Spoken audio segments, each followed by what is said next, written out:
والفرقانه الحميد أعوذ بالله من الشيطان الرجيم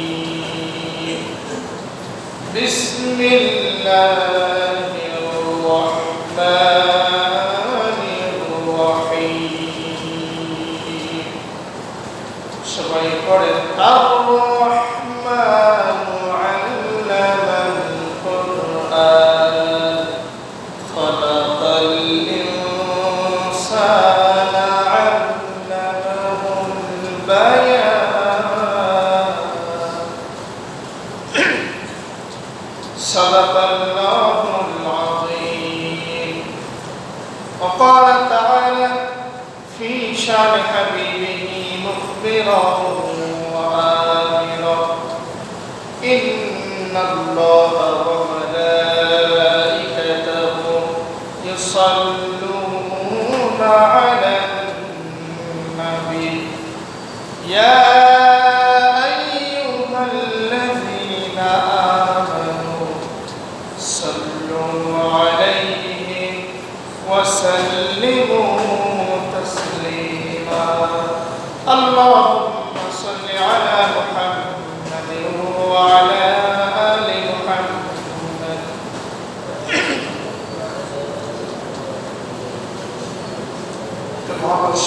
وعلى آل إبراهيم إنك حميد مجيد اللهم بارك على محمد وعلى آل محمد كما باركت على إبراهيم وعلى آل إبراهيم إنك حميد مجيد بلغ العلا بكماله كشف الدجى بجماله حسنت جميع خصاله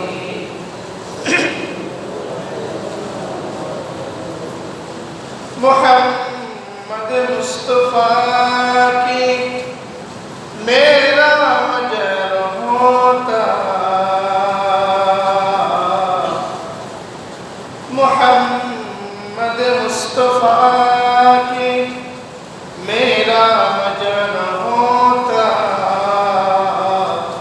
ओहे खाके फक होती मैं खाके सार होता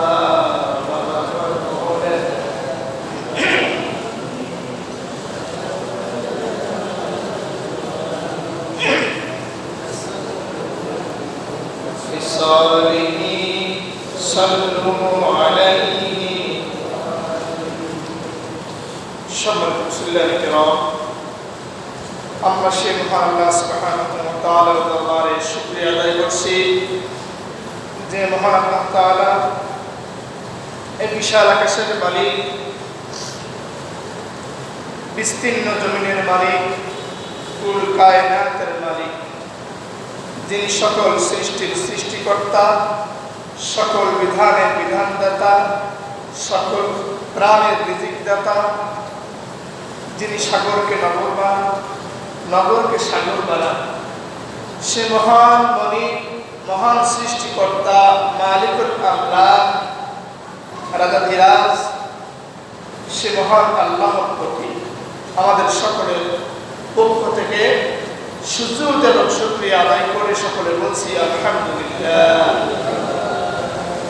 আমরা সেই মহান আল্লাহ সুবহানাহু ওয়া তাআলার দরবারে আরো এই জন্য শুকরিয়া আদায় করছি যে আল্লাহ তাআলা আমাদের সকলকে সুস্থ রেখেছেন, আমাদের জন্য নামাজের পরিবেশ দান করে সুন্দর একটি পরিবেশে আমাদেরকে আসার মতো ব্যবস্থা করেছেন। এই জন্য আমরা সকলে আবার বলছি আলহামদুলিল্লাহ। আমাদের দিনের সকল আবেগ অনুভূতি ভালোবাসা একত্রিত করে সে নবীর প্রতি দুরূদ এবং সালাম পেশ করছি যে নবী সাল্লাল্লাহু আলাইহি সাইয়্যিদুল আম্বিয়া ওয়াল মুরসালিন খাতামুন নবিয়্যিন রাহমাতুল লিল আলামিন উম্মতের কান্ডারি পথের দিশারি সর্বকালের সর্বযুগের সর্বশ্রেষ্ঠ মহামানব, বিশ্ব মানবতার মুক্তির দূত, বিশ্ব মানবতার চরম পরম বিশ্বস্ত বন্ধু মুহাম্মদ রাসূলুল্লাহ সাল্লাল্লাহু আলাইহি ওয়াসাল্লাম। যে নবীর কথা বলতে গিয়ে এনসাইক্লোপিডিয়া ব্রিটানিকা তারা একটি উক্তি করেছেন, as a father, as a lawmaker, as a social reformer, as a husband, as a political leader, Muhammad sallallahu alaihi wasallam is the superman of the world. এখানে আমরা প্রেজেন্ট ইনডিফিনিট টেন্স ইউজ করার জন্য is ব্যবহার করি, যে ইজটা ব্যবহার করা হয় বর্তমানকালের জন্য বা কন্টিনিউয়াসের জন্য, কিন্তু মুহাম্মদ সাল্লাল্লাহু আলাইহি ওয়াসাল্লাম তো ওফাত হয়েছে, ইন্তেকাল করেছেন, কিন্তু এনসাইক্লোপিডিয়া ব্রিটানিকা কিসের জন্য ইজ ব্যবহার করলেন? এটার কারণ হলো তারা ইজ ব্যবহার করে বুঝিয়ে দিলেন শুধু মুহাম্মদ সাল্লাল্লাহু আলাইহি ওয়াসাল্লাম সেই জগতের সুপারম্যান নয়, এখনো যদি কেউ মুহাম্মদ সাল্লাল্লাহু আলাইহি ওয়াসাল্লামের রীতিনীতি, তার সুন্নাহকে, তার আইন জীবন বিধানকে নিজের বাস্তব জীবনে সমাজে রাষ্ট্রে প্রয়োগ করতে পারে, এখন কিন্তু পুরো বিশ্ব সুপারম্যান হয়ে যাবে। সুবহানাল্লাহ। পুরো বিশ্বের মানুষগুলি শান্তিতে বসবাস করবে, পুরো বিশ্বে চলে আসবে আমাদের সুখ সমৃদ্ধি। এই জন্য আল্লাহ নবীকে, তার আইন জীবন বিধানকে সুপারম্যান বলে আল্লাহ নবীকে বর্তমানে এনসাইক্লোপিডিয়া তারা এই কথাটি বলতে বাধ্য হয়েছে। আমাদের সেই বিশ্ব নবী আমরা পেয়েছি, সেই নবীর প্রতি আমাদের সকলের দূর, শুধুমাত্র এখন আনুষ্ঠানিকতা দূর না, সব সময় সব ক্ষেত্রে সে নবীর জন্য আমাদের দুরূদ ও সালাম বেশি করে পেশ করা উচিত, করতে হবে। আমরা যদি করতে পারি আল্লাহ তৌফিক দান করেন, সকলে বলছি আল্লাহুম্মা আমিন। সম্মানিত মুসলিম কিরাম, আজকে আমরা আলোচনা করব মহাগ্রন্থ আল কোরআনের অন্যতম সূরা, শব্দ চয়ন এবং ভাষার শব্দের লালিত্য, শব্দের গাঁথুনি দিয়ে যে সূরাটি সুন্দর করে সাজিয়েছেন মহান আল্লাহ তাআলা। যে সূরাটিতে একটি আয়াত এসেছে 31 বার, 31 টাইমস, 31 বার একটি আয়াত এসেছে। সেই আয়াতের নাম কি? ফাবিআইয়ি আলাই রাব্বিকুমা তুকাজ্জিবান। একটি আয়াত এসেছে 31 বার। যখন কোনো কারি, কোনো তেলাওয়াতকারী এই সূরাটি তেলাওয়াত করবে, বারবার করে একটি আয়াত আসবে, তার মনের ভিতরে একবারের জন্য একটু খারাপ লাগবে না। আমরা যদি কোনো কিছু বারবার শুনে খারাপ লাগে, এত বলছে কেন, কিন্তু এত আকর্ষণ এই সূরার ভিতরে আল্লাহ তাআলা দিয়েছেন, আপনি যদি বারবার তেলাওয়াত করেন, বারবার একটি আয়াত পড়েন, আপনার মনে হবে আরেকটু পড়ুন, আরেকটু শুনি, আরেকটু পড়ুন, আরেকটু শুনি। এত আল্লাহ তাআলা মুজিজা দিয়ে মহাগ্রন্থ আল কোরআনকে সাজিয়ে দিয়েছেন।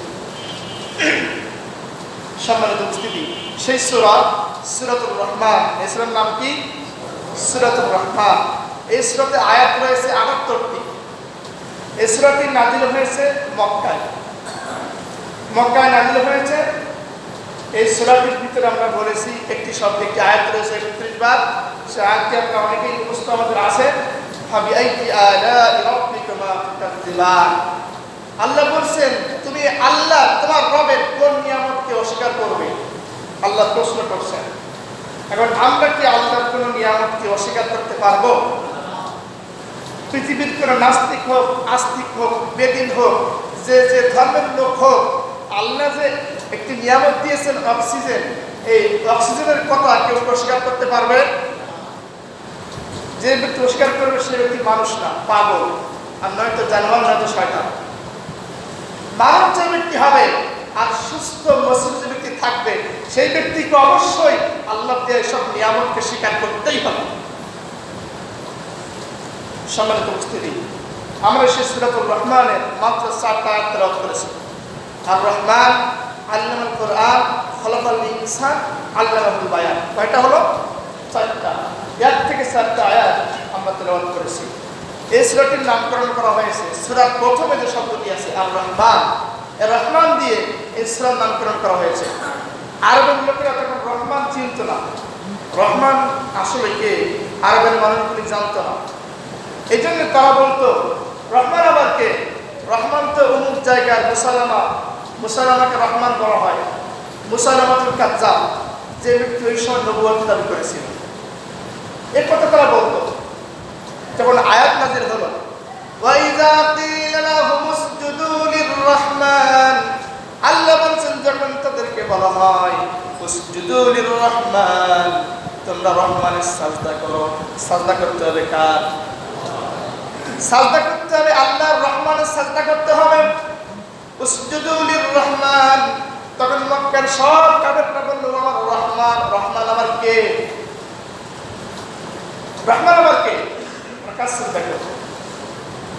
এই এরা যে কথাগুলি বলেছিল, এদের এই কথার জবাব দিতে গিয়ে আল্লাহ রহমান নামে একটি সূরা নাযিল করে দিলেন। সুবহানাল্লাহ।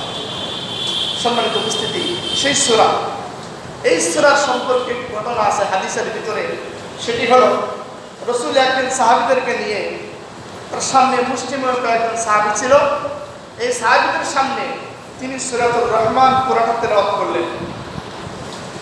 আল্লাহ নবী যখন সূরা রহমান পুরাটা তেলাওয়াত করলেন, তখন সাহাবীরা এই তেলাওয়াত শুনে চুপ থাকলেন, যেন কোনো রিয়াকশন আসছে না, তারা চুপ আছে।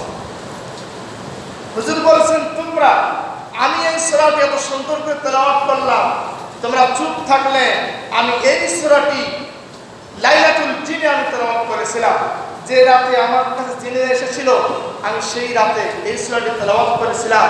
যখন আমি এই সূরার ভিতরে বলেছিলাম ফাবি আইয়ি আলা'i রাব্বিকুমা তুকাজ্জিবান, তখন সেই সমস্ত জিনেরা বলেছিল যে কুন্না লা নুকাজ্জিবু মিন নি'মাতিকা ফালাকাল হামদ, আমরা আজ থেকে নিয়াত করেছি, এই আয়াত আমরা শুনেছি, আজ থেকে আমরা নিয়াত করেছি, তওবা করছি, আমরা আল্লাহর কোন নিয়ামতকে অস্বীকার করব না।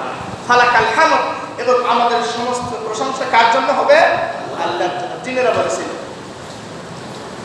আল্লাহ বলেছেন, কুল উহিয়া ইলাইয়া আন্নাহু ইসতামা'a নাফারুম মিনাল জিন্নি ফাকালু ইন্না সামি'না কুরআনান আজাবা। আল্লাহ বলেছেন, আল্লাহ নবী যখন নাকলায় অবস্থান করছিলেন, নাকলায় গিয়ে তিনি সূরাতুর রহমান সুন্দর করে তেলাওয়াত করলেন। জিনেরা তখন এই সুন্দর করে তেলাওয়াত কিন্তু সূরা তারা শুনলো। শুনে জিনেরা বলছেন, এমন কি জিনিস আমরা শুনলাম? আন্না মুস্তামা'a, এমন কোন কিতাব আমরা শুনলাম? ফাকালু, তারা বলছেন, ইন্না সামি'না, নিশ্চয় আমরা শুনেছি, কুরআনান আজাবা, এমন আজব কিতাব, এমন তাজ্জব কিতাব, যে কিতাব শুনে আমরা সবাই অবাক হয়ে গিয়েছি। সুবহানাল্লাহ, অবাক হয়ে গিয়েছি জিনেরা। আর বলছে, ইয়াহদি ইলার রুশদি ফাআমান্না বিহি, আমরা হেদায়েত পেয়ে গিয়েছি। আমরা কি পেয়ে গিয়েছি? হেদায়েত পেয়ে গিয়েছি। ওয়ালান নুশরিকা বিরাব্বিনা আহাদা, আমরা জিনেরা আজ থেকে আমরা নিয়ত করলাম, আমরা আল্লাহর সাথে আর কারোর শরীক করব না। কোরআন শুনলে হেদায়েত হয়। আজ কিছু মানুষ কোরআন শুনলে গোমরা হয়ে যায়। যখন নতুন কোন আয়াত নাযিল হয়, সেই আয়াত শুনে ঈমানদারের ঈমান কি হয়? বৃদ্ধি হয়। ওয়াইযা মা উনজিলাত সূরাতুন ফামিনহুম মান ইয়াকুলু আইয়ুকুম যাদাতহু হাযিহি ঈমানা, যখন কোন নতুন আয়াত চলে আসে, ঈমানদারের ঈমান বৃদ্ধি হয়ে যায়। আর যখন নতুন কোন আয়াত চলে আসে, তখন মুনাফিকের মুনাফিকি আরো বেশি হয়ে যায়। মুনাফিকের মুনাফিকি বেড়ে যায়, ঈমানদারের ঈমান বৃদ্ধি পেয়ে যায়। এবার আসুন সূরাতুর রহমান। রহমানের 1 নম্বর আয়াতে আল্লাহ বলেছেন, আর রহমান, দয়ালু এবং দয়াবান। সেই দয়াবানের নাম কি? আল্লাহ। দয়াবান তিনি একটি জিনিস মানুষকে শিক্ষা দিয়েছেন। সেটি কি? আল্লামাল কুরআন। আল্লাহ বলেন তিনি আল্লামা, শিক্ষা দিয়েছেন, কোরআন শিক্ষা দিয়েছেন। এরপরে বলছেন খালাকাল ইনসান, মানুষ সৃষ্টি করেছেন। কেন কে? সেই কথাটি উচ্চ রাখা হয়েছে। খালাকাল ইনসান, তিনি মানুষ সৃষ্টি করেছেন। আল্লামাল কুরআন, তিনি কোরআন শিক্ষা দিয়েছেন। আল্লামাহুল বায়ান, তিনি তাদেরকে বর্ণনা, ভাষা শিক্ষা দিয়েছেন। সুবহানাল্লাহ, চারটি কথা। সম্মানিত উপস্থিতি, এখন মানুষ আগে এসেছে না আল্লাহর কোরআন আগে এসেছে? আগে তো মানুষ সৃষ্টি হয়েছে পৃথিবীতে, কিন্তু আল্লাহ আগে বলেন এখানে কোরআনের কথা কেন বললেন? একটু চিন্তা ভাবনা করতে হবে। আল্লাহ কিসের জন্য আগে কোরআনের কথা বলছেন, পরে মানুষের কথা বলছেন? এর কারণ হলো আল্লাহ তাআলা মানুষকেই সৃষ্টি করেছেন কোরআন পড়ার জন্য। সুবহানাল্লাহ। যখন মানুষ, আল্লাহ বললেন ইহবিতু মিনহা জামিআ, তোমরা যাও, বের হয়ে যাও, তোমরা জান্নাতে থাকতে পারবে না, বের হয়ে যাও। ফাইম্মা ইয়াতিয়াকুম মিন্নি হুদা, তোমরা দুনিয়া চলে যাও, ওখানে আমার হেদায়েত যাবে। আমার হেদায়েত মানে কি যাবে? কোরআন যাবে। অন্য আসমানি কিতাব গ্রন্থ এসেছে, যেমন কোরআন এসেছে। ফামান তাবিআ হুদায়া ফালা খাউফুন আলাইহিম ওয়ালা হুম ইয়াহজানুন, আর যে ব্যক্তি আমার হেদায়েতকে অনুসরণ করে চলবে, ওই ব্যক্তির কোনো চিন্তা নেই, কোনো ভয় নেই। চিৎকার দিয়ে বলেন সুবহানাল্লাহ। আর যে ব্যক্তি আল্লাহর কোরআনকে অনুসরণ করবে না, ওই ব্যক্তির ভয় আছে না নাই? ভয় আছে, দুনিয়ায়ও আছে, আখিরাতেও আছে। সম্মানিত উপস্থিতি, এবার আমরা একটু চিন্তা করি, আল্লাহ কেন খলাকাল ইনসান? আগে আল্লাহ বলেছেন আল্লাহর কোরআন। ইনসান শব্দটির মূল অর্থ নিসিয়ন থেকে এসেছে, যার অর্থ হয় ভুল করনেওয়ালা। ইনসান মানে ভুল করনেওয়ালা, যারা ভুল করে। ইনসানের মূল অর্থ ভুলকারী। যে সমস্ত মানুষরা ভুল করতে থাকে, ভুল করা। এখন আমরা কি ভুল করি? মানুষরা কি ভুল করে? মানুষরা ভুল করবে, যেন তারা ভুল থেকে ফিরে আসতে পারে। ফিরে এসে কোন পথে চলবে, সেই পথের দিশা, সেই পথের গাইডলাইন, সেই পথের গাইডবুক মহাগ্রন্থ আল কোরআন। সুবহানাল্লাহ। মানুষ ভুল করবে, আল্লাহ বলছেন তোমাদের ভুল করতে হবে না, ভুল করলেও রাইট ওয়েতে তোমরা চলতে পারবে। এই জন্য আমি আল্লাহ কোরআনকে তোমাদের জন্য আমি আল্লাহ শিক্ষা দিয়ে দিলাম। সম্মানিত উপস্থিতি, আজকে আমাদের আলোচনার সাবজেক্ট কোরআন। যেহেতু আল্লাহ কোরআন বলেছেন আমি তোমাদেরকে শিক্ষা দিয়েছি, এখন একটু আমরা জবাব দিই, আল্লাহর কোরআনকে আপডেট না ব্যাকডেট? আপডেট না ব্যাকডেট? একটু বাংলায় বলি, সেটি হচ্ছে কোরআন কি নতুন না পুরাতন? কোরআন সবসময় কি নতুন। আল্লাহর কোরআন কখনো পুরাতন কিতাব হবে না। আল্লাহর কোরআন কখনো পুরাতন কিতাব হবে না। কোরআন সবসময় নতুন, কোরআন সবসময় আপডেট, কোরআন সবসময় লেটেস্ট। কিভাবে? বর্তমান বিজ্ঞানের এমন কোনো তথ্য নাই যে তথ্য আল্লাহর কোরআনে নাই, আর যে তথ্যগুলো কোরআনে নাই সেই তথ্যগুলো ভুল তথ্য। বিজ্ঞানের যে তথ্য কোরআনের সাথে মিলবে ওইগুলো সঠিক তথ্য, আর যে তথ্য কোরআনের সাথে মিলবে না সবগুলো ভুল তথ্য। বিজ্ঞানের তথ্য দিয়েছিল ডারউইন, ও বলেছিল মানুষ না মানুষ বানর। ওটাও তো বিজ্ঞানী। এখন ওই বিজ্ঞানের তত্ত্ব ঠিক না ভুল? এটা কথা বলেন, ঠিক না ভুল? ভুল। কারণ মানুষই, মানুষ কখনো বানর হতে পারবে না। মানুষই। সে বলতো যে মানুষ এক সময় বানর ছিল, সে বানর থেকে আস্তে আস্তে বানর থেকে মানুষ আস্তে আস্তে মানুষ হয়ে গিয়েছে। লেজ নাই, লেজ ছাড়া মানুষ হয়ে গিয়েছে। এটি ছিল তার তথ্য। এই তথ্য এক সময় পুরো পৃথিবীতে খুব চলেছিল, এখন আর চলে না। এই জন্য কোরআনের সাথে যা মিলবে সেটি হচ্ছে আপডেট তথ্য, ওইগুলি রাইট আর সবগুলো ভুল। সম্মানিত উপস্থিতি, আমরা বললাম কোরআন তুমি বলে দাও তোমার বাড়ি কোথায়, কোথা থেকে তুমি এসেছো। কোরআন কি জবাব দিতে পারবে? এটি কথা বলে জবাব দিতে পারবে? কোরআন বলে বাল হুয়া কুরআনুম মাজিদ ফি লাওহিম মাহফুজ। কোরআন বলে দিচ্ছে বাল হুয়া কুরআনুম মাজিদ, এটি নাম কোরআন মাজিদ, সম্মানিত কিতাব, এবং কোরআন এবং ফি লাওহিম মাহফুজ, এটি আছে লাওহে মাহফুজে সংরক্ষিত। সুবহানাল্লাহ। তাহলে আল্লাহ কোরআনের বাড়ি কোথায়? লাওহে মাহফুজে। কোথায় আছে? লাওহে মাহফুজে আল্লাহ কোরআনের বাড়ি। এবার বললাম কোরআন তুমি এসেছিলে কখন? রাতে এসেছো না দিনে এসেছো? কোরআন উত্তর দিতে পারবে? কোরআন বলে ইন্না আনজালনাহু ফি লাইলাতিল কদর। কোরআন বলে নিশ্চয় আমি আপনার উপরে লাইলাতুল কদরের দিনে কোরআনকে নাযিল করে দিয়েছি। সুবহানাল্লাহ বলা গেল না? তাহলে কোরআন জবাব দিল রাতে এসেছি। আমরা বললাম কোরআন রাতে এসেছো বুঝলাম, কিন্তু কোন মাসে এসেছো? শাওয়াল মাসে না জিলকদ মাসে না জানুয়ারি মাসে না কোন মাসে এসেছো? এই কোরআন কি জবাব দিতে পারবে নাকি? এটা কথা বলেন, পারবে নাকি?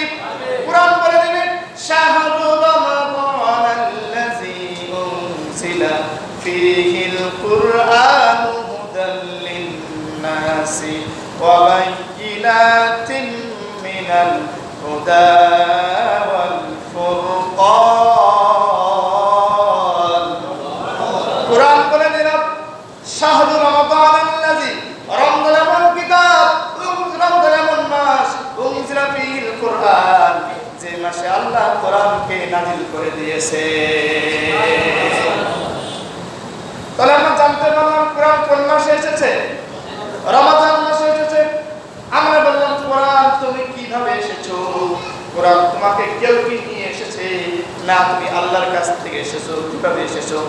এই কোরআন বলে ওয়াইন্নাহু লাতানজিলু রাব্বিল আলামিন। এই কোরআন এসেছে সমস্ত জগতের রবের পক্ষ থেকে। নাযালা বিহি রূহুল আমিন, যে কোরআনকে নিয়ে এসেছেন রূহুল আমিন জিবরাইল আলাইহিস সালাতু ওয়াস সালাম। কোরআন বলে দিল। আমরা বললাম কোরআন ঠিক আছে, কোরআন তুমি বলে দিয়েছো আল্লাহর পক্ষ থেকে এসেছো, আর তুমি বলে দিলে জিবরাইলের মাধ্যমে এসেছো। এবার তুমি বলো কোরআন তুমি কার কাছে এসেছো? প্রশ্ন আসে না? তুমি কার কাছে এসেছো? কোরআন বলে ওয়াল্লাযীনা আমানু ওয়া আমিলুস সালিহাতি ওয়া আমানু বিমা নুযিলা আলা মুহাম্মাদ ওয়া হুয়াল হাক্কু মির রাব্বিহিম। কোরআন বলে দিল ওয়া আমানু বিমা নুযিলা আলা মুহাম্মাদ, মুহাম্মাদের কাছে যা নাযিল করা হয়েছে সেটি কোন জিনিস? কোরআন নাযিল করা হয়েছে। আমরা তাহলে জানতে পারলাম মুহাম্মাদের কাছে নাযিল করা হয়েছে কোরআন। তার মানে হলো কোরআন এসেছে আল্লাহ নবীর কাছে, মুহাম্মদ সাল্লাল্লাহু আলাইহি ওয়াসাল্লামের কাছে কোরআন এসেছে। সুবহানাল্লাহ। এবার বললাম কোরআন ঠিক আছে, অনেক কথা তুমি বলে দিয়েছো। এবার তুমি বলো কোরআন তুমি কেন এসেছো? কোরআন তুমি এসেছো কেন? কোরআন তখন বলে শোনো কেন এসেছি। কিতাবুন আনজালনাহু ইলাইকা লিতুখরিজান নাসা মিনাজ যুলুমাতি ইলান নূরি বিইذনি রাব্বিহিম ইলা সিরাতিল আজিজিল হামিদ। কোরআন বলে দিল এটি এমন কিতাব আনজালনাহু ইলাইকা, যে নাযিল করা হয়েছে আপনার উপরে, লিতুখরিজান নাস মিনাজ যুলুমাতি ইলান নূর। কোরআনের কাজ হলো মানুষের অন্ধকারের পথ থেকে মানুষকে আলোর দিকে নিয়ে আসবে। আমরা বুঝলাম ঠিক আছে, কোরআন তুমি বলে দিয়েছো মানুষের অন্ধকার থেকে তুমি আলোর দিকে নিয়ে আসবা। ও কোরআন তোমার কথা মানবে কারা? একটু কি আমরা জানার দরকার আছে না নাই? কোরআন কার? কোরআন তুমি যে বলেছো, যে তুমি তো বলেছো তুমি এসেছো মানুষকে আলোর দিকে নিয়ে আসবা, তো তোমার কথা কারা মানবে? কোরআন বলছে হুদাল লিল মুত্তাকিন। এই হেদায়েত থেকে হেদায়েত পাবে তারা, মুত্তাকি হয়ে যাবে যারা। যারা মুত্তাকি হবে এরাই হেদায়েত পাবে। আর কোরআন এসেছে সমগ্র মানুষের জন্য। হাযা বায়ানুন লিন-নাস, সমগ্র মানুষের জন্য কোরআন এসেছে। সম্মানিত উপস্থিতি, এবার একটু আমরা উত্তর দেই, এই কোরআনকে কে পাঠিয়েছেন? আল্লাহ। আওয়াজ হলো না, কে পাঠিয়েছেন? আল্লাহ। এই কোরআনকে পাঠিয়েছেন কাদের জন্য? মানুষের জন্য। আর কোরআন থেকে হেদায়েত পাবে কারা? মুত্তাকি হবে যারা। কারা মুত্তাকি? মুত্তাকি মানে কি? যারা আল্লাহকে ভয় করে, যারা আল্লাহকে ভয় করে তাদের নাম কি? মুত্তাকি। মুত্তাকিরা হেদায়েত পাবে। সম্মানিত উপস্থিতি, একটু ঘটনা বলি কোরআন থেকে ছোট্ট করে। হযরত ওমর ফারুক রাদিয়াল্লাহু তাআলা আনহু, উনি যখন ইসলাম গ্রহণ করেন নাই, উনি মক্কার পাশে হেঁটে যাচ্ছিলেন। হঠাৎ করে দেখে আল্লাহর নবী নামাজে তেলাওয়াত করছেন। আস্তে আস্তে তেলাওয়াত করেছেন নামাজের ভিতরে। ওমর দাঁড়িয়ে গেলেন যে দেখি কোন কিতাব তেলাওয়াত করছে। দেখি কোন কিতাব তেলাওয়াত করে আমরা একটু শুনি। তখন ওমর ওখানে দাঁড়িয়ে গেলেন হুজুর তেলাওয়াত করছেন, ওয়া ইন্নাহু লাকুরআনুন কারীম, আল্লাহ নবী তেলাওয়াত করছেন, ওয়া ইন্নাহু লাকাউলু রাসূলিন কারীম, নবী তেলাওয়াত করেছেন এই কোরআনটি সম্মানিত রাসূল, সম্মানিত বার্তাবাহক, যিনি আল্লাহর কাছ থেকে বার্তা নিয়ে এসেছেন, এটি তার কথা। তখন ওমর চিন্তা করলেন কার কথা? মুহাম্মদ সুন্দর করে মিলাই বলে, মনে হচ্ছে মুহাম্মদ কোন কবি টবি হয়ে গিয়েছে, মনে হয় মুহাম্মদ কবি হয়েছে। এদের সুন্দর করে মিলিয়ে খুব একেবারে তাল করে ভালো করে বলে, তা শুনতে খুব মজা লাগে। যখন ওমর এই চিন্তা করে তখন উনি বলছেন, ওয়ামা হুয়া বিকাউলি শাইরিন কালিলাম মা তুমিনুন। রাসূল তখন বললেন, মা হুয়া বিকাউলি শাইর, এটি কোন কবির কথা নয়, কালিলাম মা তুমিনুন, কিন্তু তোমরা অল্প সংখ্যক মানুষ এর উপর ঈমান আনয়ন করো। ওমর বলে, আশ্চর্য কথা, আমি এখানে বলছি মনে মনে যে এটি কবির কথা, সে বলে দিল কবির কথা না, তাহলে এবার মুহাম্মদ গলত হয়ে গিয়েছে, এবার তাহলে গলত, কবি না। তখন রাসূল আবার বললেন, ওয়ামা হুয়া বিকাউলি কাহিনিন কালিলাম মা তাযাক্কারুন। আবার বলে দিলেন, না, এটি কোন গলকের কথা নয়। ওমর তো হয় জানি মনে মনে যা বলি হুজুর তাই বলে দিচ্ছে। ওমর বলছেন, তাহলে বুঝলাম এটি কোন গণকের কথা নয়, এটি কোন কবির কথা নয়, তাহলে কার কথা? ওমর প্রশ্ন করছেন মনে মনে, কার কথা তাহলে? আবার বলছেন হুজুর পরের রাতে, তানজিলুম মির রাব্বিল আলামিন। আল্লাহু আকবার বলেন। তখন হুজুর বলছেন, এটি কোন কবির কথা নয়, এটি কোন গণকের কথা নয়, এটি হলো ওই রবের কথা যে রব হলো সমস্ত জগতের রব। তেলাওয়াত হয়ে গেল, ওমর শুনে চলে গেলেন। হিদায়াত হয় না, ওমর পরে হিদায়াত হয়েছিল আমরা জানি। সম্মানিত উপস্থিতি, এই কোরআনের থেকে আমরা জানতে পারলাম যে কোরআন এসেছে কাদের জন্য। আবার একটু বলি, কাদের জন্য? মানুষের জন্য। আর যারা কোরআনের দেখানো পথে চলবে এদের জন্য কি লাভ? আমার তাবিআ হুদা ফালা খাউফুন আলাইহিম ওয়ালা হুম ইয়াহজানুন। লাভ হচ্ছে কাল কিয়ামতের ময়দানে কোনো টেনশন নেই, কাল কিয়ামতের ময়দানে তাদের কোনো ভয় নেই। এখন যদি কোনো ভয় না থাকে, টেনশন না থাকে, তার ফল কি হবে? ফলটা কি? ভালো। সে ভালোটা কত ভালো? সে ভালো হচ্ছে জান্নাত। সে ভালোটা কি? জান্নাত। এখন আমরা কি জান্নাত যেতে চাই? এখান থেকে কয়জন বলবো আমরা কি চাই জান্নাত যেতে? যদি আমরা জান্নাত চাই তাহলে আল্লাহ দেখানো পথে, আল্লাহর কোরআনের পথে আমাদের পুরো জীবনটা বিলিয়ে দিতে হবে। পুরো জীবনটা আল্লাহর কোরআন দেখানো পথে চালাতে হবে। কথা বলেন ঠিক কিনা? সম্মানিত উপস্থিতি, এবার আসুন আমরা বললাম ঠিক আছে কোরআন তুমি তো বলেছো অনেক কথা আমরা শুনলাম। কোরআন যে ব্যক্তিগুলি তোমার কথা মানবে, শুনবে, এই ব্যক্তিগুলি কেমন হবে একটু বলে দাও। কোরআন বলছেন শোনো, وَإِذَا سَمِعُوا مَا أُنزِلَ إِلَى الرَّسُولِ تَرَى أَعْيُنَهُمْ تَفِيضُ مِنَ الدَّمْعِ مِمَّا عَرَفُوا مِنَ الْحَقِّ يَقُولُونَ رَبَّنَا آمَنَّا فَاكْتُبْنَا مَعَ الشَّاهِدِينَ। কোরআন বলেন ওয়াইদা সামিউ, যখন এই তেলাওয়াত তারা শুনেন, যখন তারা শুনবে মা উনজিলা ইলার রাসূল, যা আমার রাসূলের উপরে নাযিল করা হয়েছে তার নাম কি? কোরআন। তারা আইনাহুম, নবী আপনি দেখবেন, তাফিযু মিনাদ দামঈ, ওদের দুই চোখের দিকে আপনি তাকিয়ে দেখবেন, মিম্মা আরাফু মিনাল হাক্কি। আগে আল্লাহ বলেন নবী যখন তারা কোরআনের তেলাওয়াত শুনবে, অর্থ বুঝবে, কোরআনের অর্থ বুঝতে পারবে, নবী আপনি দেখবেন, ওদের দিকে তাকিয়ে দেখবেন, দুই চোখ দিয়ে পানি পড়বে, আর তারা বলবে ইয়াকুলুনা রাব্বানা, হে আমাদের রব, আমান্না, আমাদের রব, আমরা তোমার উপর ঈমান আনয়ন করেছি, ফাকতুবনা মা'আশ শাহিদিন। আল্লাহ তাআলা আমরা তোমার উপর ঈমান আনয়ন করেছি। আল্লাহ তুমি আমাদের নামটি যারা সাক্ষ্য দেয় তুমি তাদের ভিতরে আমাদের নাম খানা লিখে দাও। সুবহানাল্লাহ। সম্মানিত উপস্থিতি, এখন কি চাই আল্লাহ তাআলা আমাদের নামটি সেখানে লিখে দিক? চাই। যদি আমরা সেটি চাই, আল্লাহ কোরআনকে আমাদের বোঝার দরকার আছে না নাই? যদি আপনি কোরআনের নাম, যদি আপনি কোরআন সম্পর্কে না জানেন, দু চোখ দিয়ে পানি বের হবে? হবে? যদি আপনার ভিতরে সেই বুঝটা না আসে, পানি কিন্তু বের হবে না। এই জন্য কোরআন বোঝা আমাদের জন্য জরুরি না? জরুরি না? কোনটা একটু অর্ধেক না অনেক? এই কোরআন তেলাওয়াত করা নফল ইবাদত।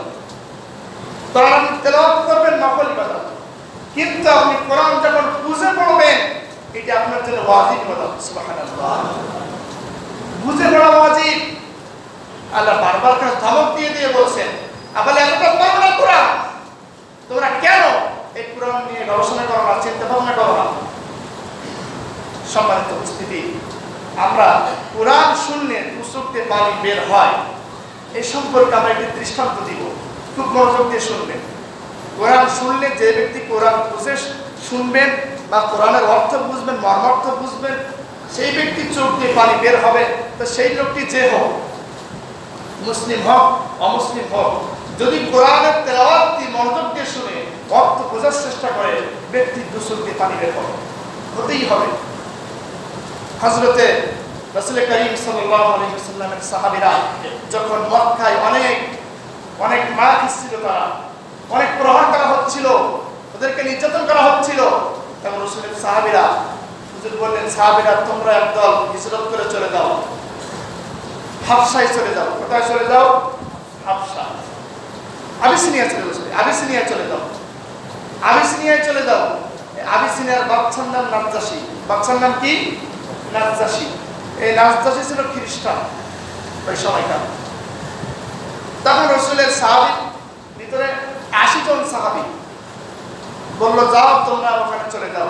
৮০ জন সাহাবী, এই সাহাবীগুলো চলে গেল, আবিসিনিয়া হিজরত করলো।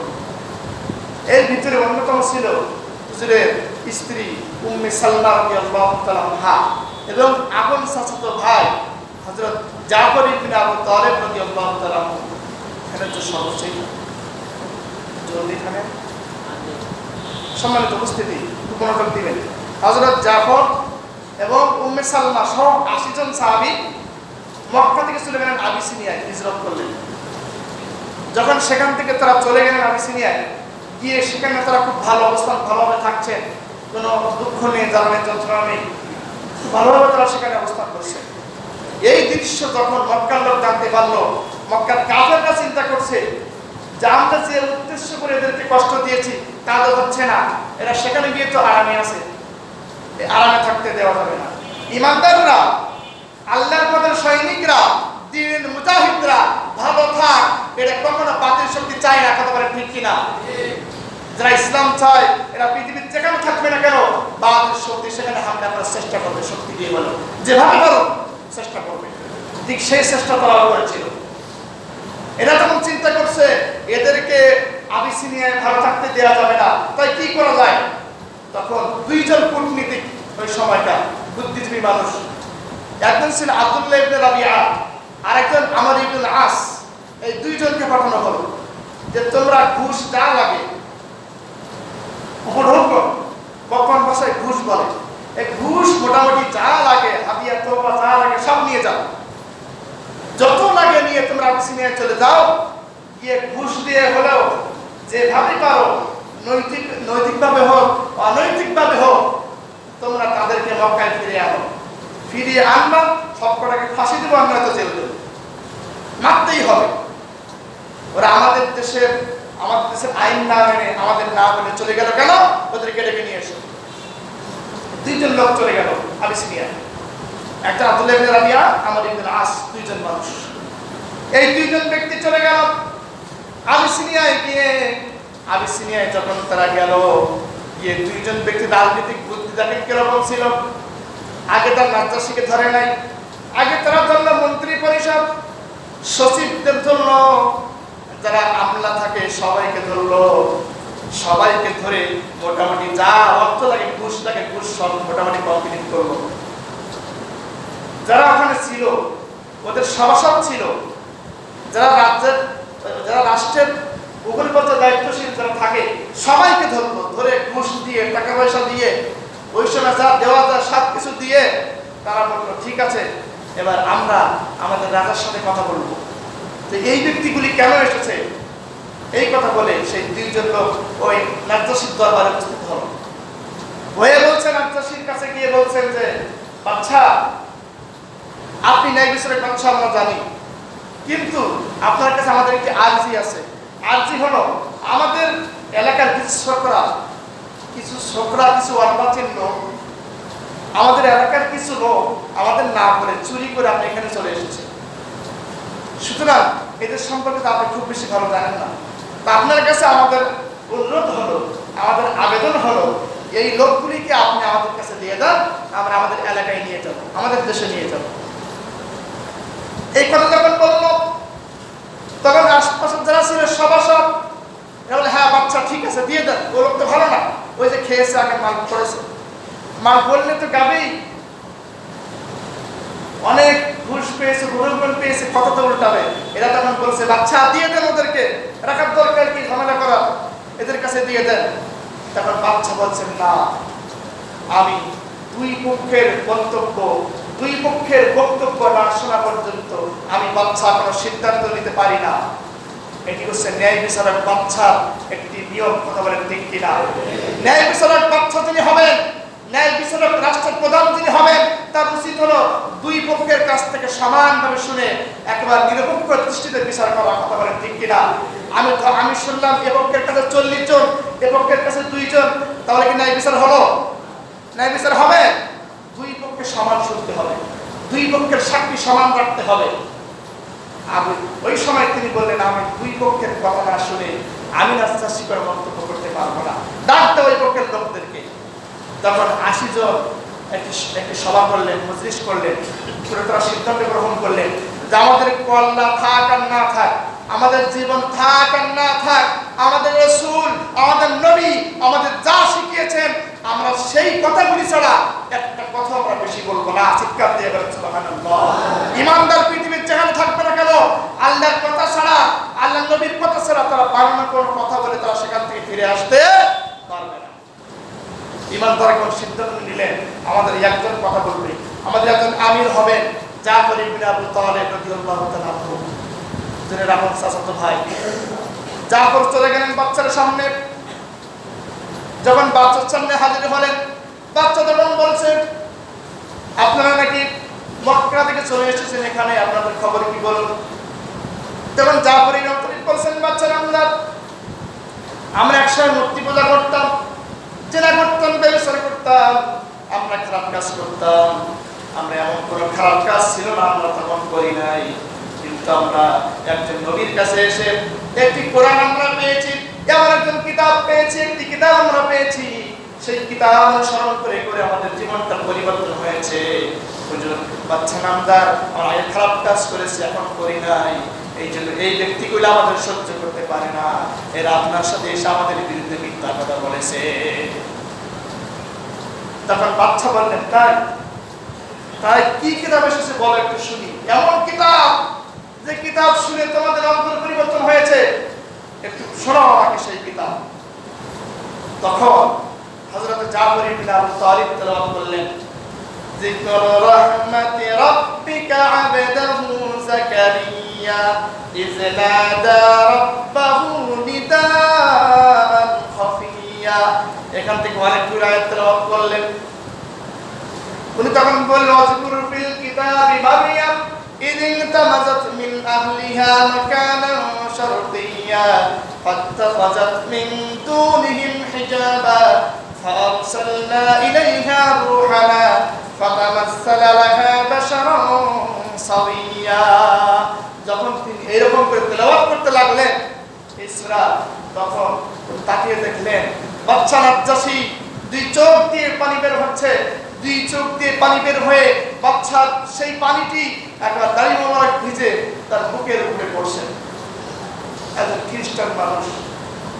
বাচ্চা বলেন সে আল্লাহর কসম করে বলি, তুমি আজকে যে কথা শোনালে তোমার কথা বহু সঠিক কথা এবং তোমার কথাই আল্লাহর কথা। সুবহানাল্লাহ। উনি তখন বললেন, না, আমি তোমাদের কাছে এই ব্যক্তিগুলিকে ফেরত পাঠাবো না।